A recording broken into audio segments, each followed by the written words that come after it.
লন্ডনের ওয়েদারটা এতটা কুল ছিল, ঠান্ডা ঠান্ডা বাতাস, এবং মনে হচ্ছিল যে সারাক্ষণ এই বাতাসে থাকি, পুরো উইন্টার উইন্টার লাগছিল।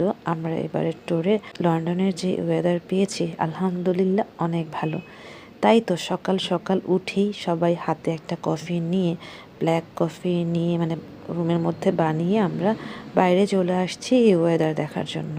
কি সুন্দর বাতাস আর কি ঠান্ডা, এটা খুব এনজয় করছিলাম। যদিও এই অফারটা রোমান ভাইয়া বলেছে যে চলেন আমরা এক কাপ কফি নিয়ে নিচে যাই, কারণ ওয়েদারটা আজকে অনেক সুন্দর। তো যেই বললা সেই কাজ, আদনান আমি ভাইয়া সহ নিচে নেমে গেলাম আর হোটেলের পাশে হাঁটছিলাম আর কফি খাচ্ছিলাম। অন্যরকম একটা ব্যাপার। যাই হোক, তো দেখো এই সকাল সকাল ওয়েদারটা কীরকম, মানে বাতাসটাই রোদ, একদিকে রোদ আছে আর একদিকে বাতাস, সব কিছু মিলিয়ে না অন্যরকম ভালো লাগা ছিল আর কি। যাই হোক, লন্ডনে আসছি একটু মনে হচ্ছে তোমাদের সাথে শেয়ার করলাম। এবার যেটি করলাম, রুমে চলে আসছি। রুমে এসে ব্রেকফাস্ট রেডি করছি ভাইয়া এবং আদনানের জন্য।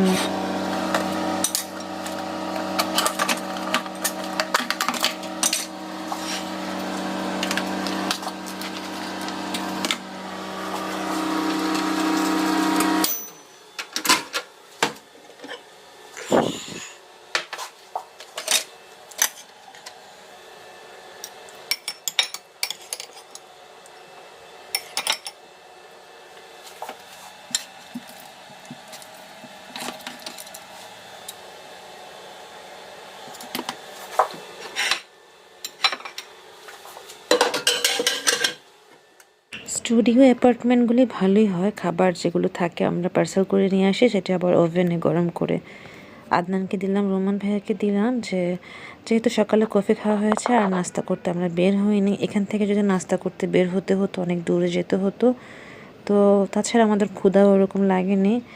তারপরে এই যে এগুলো ভাত, তারপরে যে উইংস নিয়ে আসছি, রাম ফ্রাই নিয়ে আসছি, ওগুলোই খাওয়া হচ্ছে। মানে গরম করে দিলাম, আদনান বলল খাবে না, তো এগুলো আর ফেলে দিতে পারি বলে অনেক কিছু ফেলে দেওয়া হয়েছে। গরুর মাংস আরও কী কী ছিল, প্যাকেট তো খোলাই হয়নি, তো ওগুলো ফেলে দিচ্ছি। আর বাকিটুক আমি, আদনান যেহেতু খাই না, আমি খেয়ে নিচ্ছি। এটাই আমার ব্রাঞ্চ বলা যায়, আমি আর দুপুরে খাবো না, এরকমই প্ল্যান।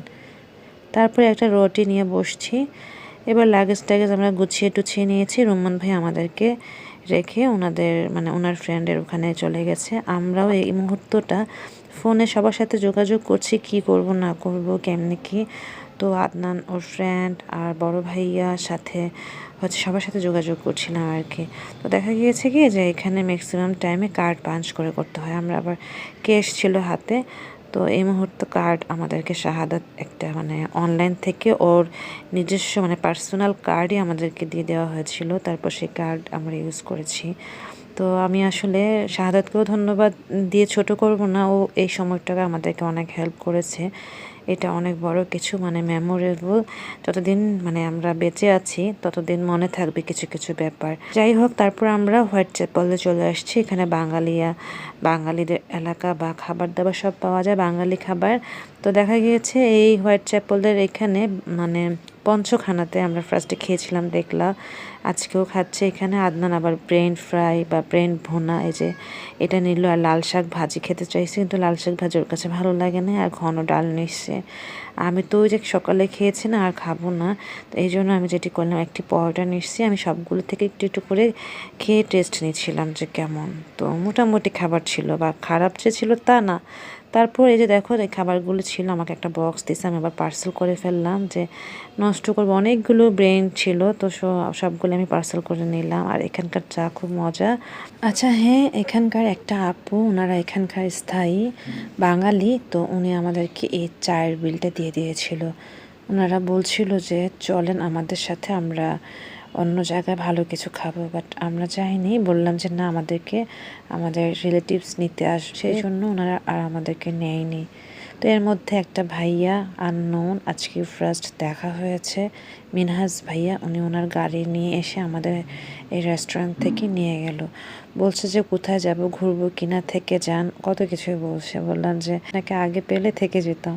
তারপর উনি ওনাদের রুমে নিয়ে আসছে, উনি ব্যাচেলর, তো ওনার রুমে আনার পর আমরা একটু বসছি, আর উনি নিজের হাতে অনেক মজা করে চা বানিয়ে খাওয়াচ্ছিল।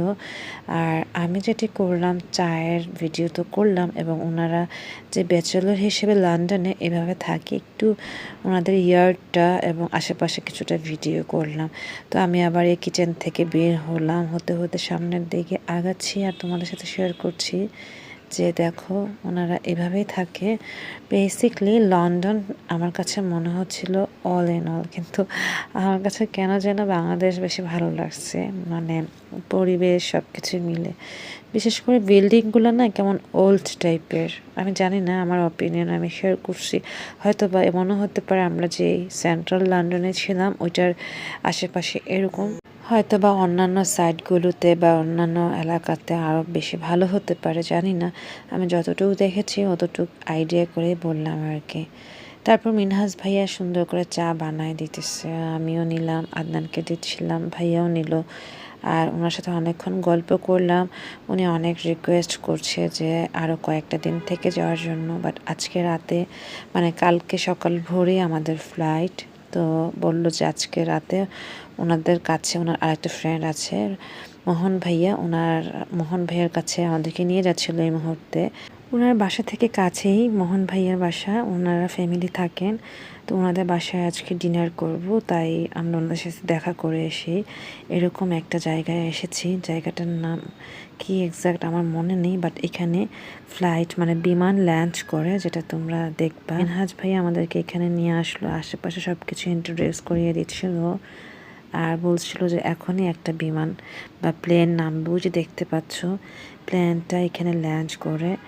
আর আশেপাশে অনেক মিউজিক গান বাজনা হচ্ছিল। জায়গাটা এত ভালো লাগছিল, মনে হচ্ছিল যে সারা রাত বসে থাকা যায়, অনেক বাতাস। তো দেখা গিয়েছে আমরা মানে একটা করে টি শার্ট করে পরেছিলাম, বললো যে অনেক বাতাস, ঠান্ডা লাগবে। তো ওনার গাড়ির পেছনেই আমাদের লাগেজ ছিল, তো লাগেজ থেকে বের করে সেই টি শার্টের উপর আরেকটা শার্ট আদনান পরে নিল, আমিও নিয়ে নিছি, পরি নেই আদনানের একটা টি শার্ট। বাট অতটা ঠান্ডা লাগেনি, কিন্তু খুব ভালো লাগছিল বাতাসটা। যাই হোক, দেখলাই প্লেন ল্যান্ড করলো। তো এভাবে সব জায়গায় ঘোরালো আমাদেরকে মিনহাজ ভাইয়া। আসলে এই জিনিসগুলো সারাটা জীবন মনে থাকবে। মিনহাজ ভাইয়া এবং মোহন ভাইয়া এবার আমাদের জন্য যা করলো লন্ডনে।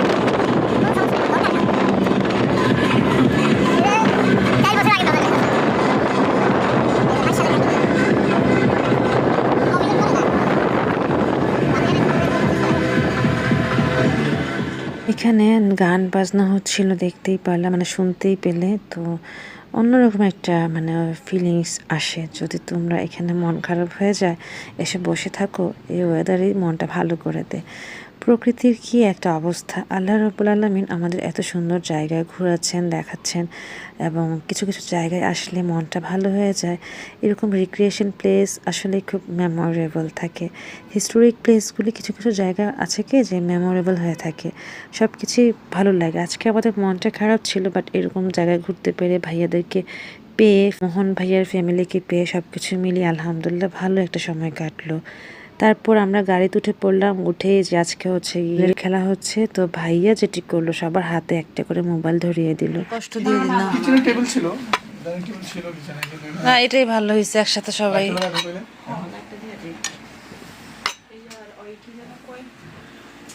থ্যাংক ইউ আপু। শাক আছে, কেউ খাবেন? শাক, কলমি শাক, লাল শাক সব আছে। হ্যাঁ, রান্না করা আছে।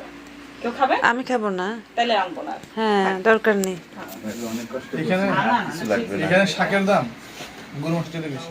সত্যি? হ্যাঁ। আপনার এরপরে আপনার এটা কি বলে না?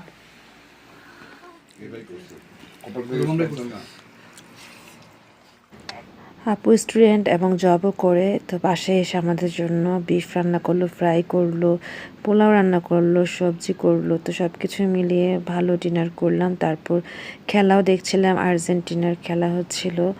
তো আর্জেন্টিনার খেলা এবং সাথে চা নিয়ে বসছিলাম, চাটা নিয়ে ওনাদের সাথে বিদায় দিয়ে আমরা চলে যাচ্ছি। মিনহাজ ভাইয়া এবং মোহন ভাইয়া আমাদেরকে গাড়িতে করে, মানে ওনাদের গাড়িতে করে এয়ারপোর্টে নামিয়ে দিচ্ছে। এয়ারপোর্টে যাওয়ার পথেই এত সুন্দর সুন্দর হিস্টোরিক প্লেস, ভাবলাম একটু মেমোরি করতে পারি। তারপর গাড়ি থেকে নামলাম, নামার পর সবাই কিছুক্ষণ এখানে গল্প করলাম। গল্প আড্ডা দেওয়ার পর আসলে এখানে মেমোরি করার জন্য ভিডিও করলাম, ছবিও তুললাম সবাই মিলে। দেখতে পাচ্ছি এই দুই ভাইয়াই লাস্টের দিন আমাদের সাথে ভালো সময় কাটিয়েছে, খুব সুন্দর প্রক্সি দিয়েছে। তো এটি আমি সারাটা জীবন মনে রাখবো। এবং আদনানও বলছিল যে এটা আসলে জায়গাগুলোও যেমন মেমোরি এবং মানুষগুলোও মেমোরেবল। যাই হোক, এবার আমরা আবার গাড়িতে উঠে পড়লাম। আমাদেরকে এয়ারপোর্টে নামিয়ে দিয়ে গিয়েছে। আমরা এয়ারপোর্টে যা যা কারিকুলাম সেগুলো শেষ করে নিলাম। রুম্মান ভাইয়ের জন্য ওয়েট করলাম, উনি ওনার ফ্রেন্ডের বাসায় ছিল, সরাসরি এয়ারপোর্টে চলে আসবে। তারপর আমাদের ফ্লাইট ছিল সকাল 8টায়।